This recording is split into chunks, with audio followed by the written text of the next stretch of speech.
ክሪያላይሶን በስመ አብ ወወልድ ወመንፈስ ቅዱስ አሐዱ አምላክ አሜን። ሰሙነ ሕማማት ሶኒ ካብ ሶኒ ክሳብ ቀዳም ዘለዋ መዓልትታት ነናይ ባዕልተን ስያሜ ትርጓምን ዘለወን እየን። ሶኒ ማለት ሰነየ ክልተ ገበረ ማለት ኮይና ካልአይቲ መዓልቲ ማለት እያ። ትርጉማ ድማ ጎይታ ንበለስ ዝረገመላ መዓልቲ። ጎይታና ኢየሱስ ክርስቶስ ብዕለተ ሰንበት አድጊ ተወጢሑ ናብ ቤተ መቅደስ ኢየሩሳሌም ብምእታው በዓል ሆሳእና ምስ ገበረ በቲ ዕለት እቲ ናብ ቢታንያ ተመሊሱ ሓደረ።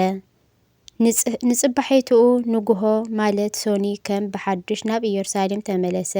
ክምለስ ከሎ ጠመየ እሞ ካብቲ ጥቓ መገዲ ሓንቲ ኦም በለስ ረአየ። እንተኾነ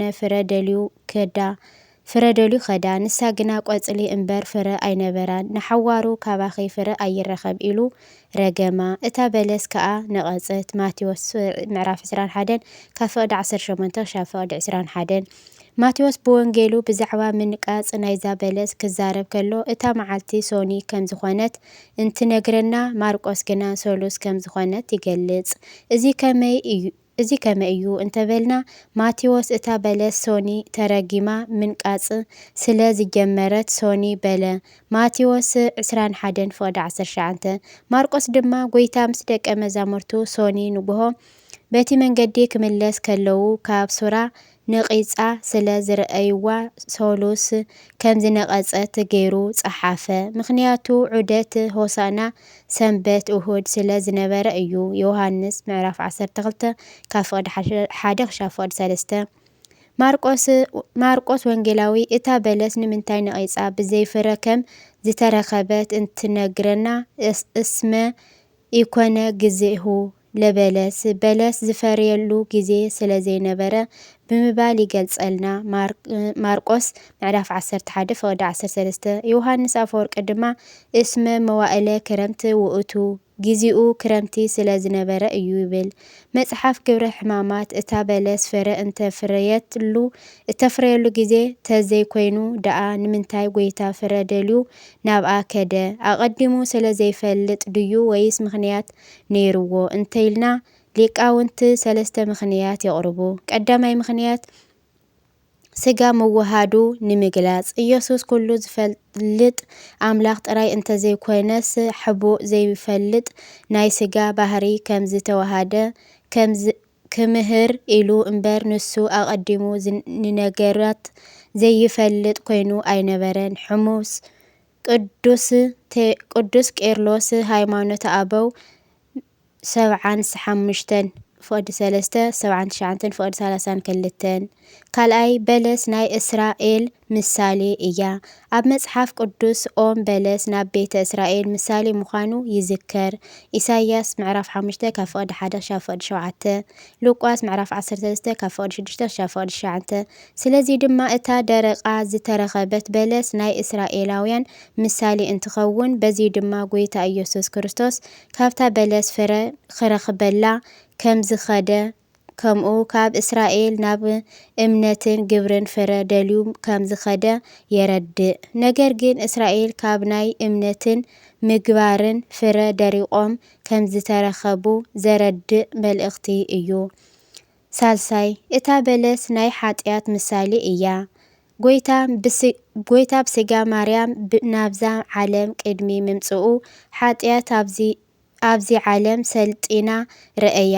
ፍረ በለስ ክትበልዖ ንግዚኡ ጥዑም ኮይኑ ደሓር ግና መሪር ከም ዝኾነ ኩሉ ሓጢኣት እውን ንግዚኡ ክትፍጽሞ ደስ ዝብል ኣብ መወዳእታ ግና ዘጣዕስን ዋግኡ እውን መረረ ገሃነም እዩ።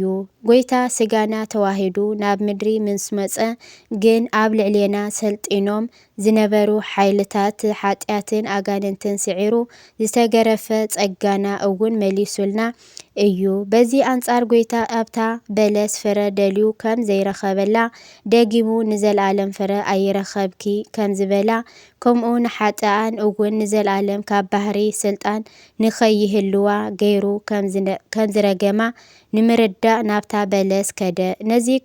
ነዚ እዩ ቅዱስ ዮሃንስ አፈወርቂ ህየንተ በለስ ረገማ ለሃጥኣት ብመንጽርኦም በለስ ንሓጥያት ረገማ ኢሉ ተርጉምዎ ዝተርጎሞ።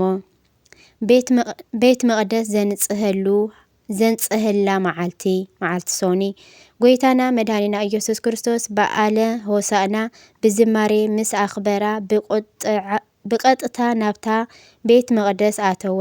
ኣብቲ ቤት መቕደስ እግዚኣብሔር ግና ኣብ ክንዲ መስዋእቲ ጸሎትን ዝዓርገሉ ቤተ ሸቐጣትን መሽረፍትን ኮይኑ ስለ ዝጸንሖ ኣብቲ ቤት መቕደስ ኣትዩ ነቶም ዝሸጡ ዝሻየጡን ዝነበሩ ኩሎም ሰጎጎም።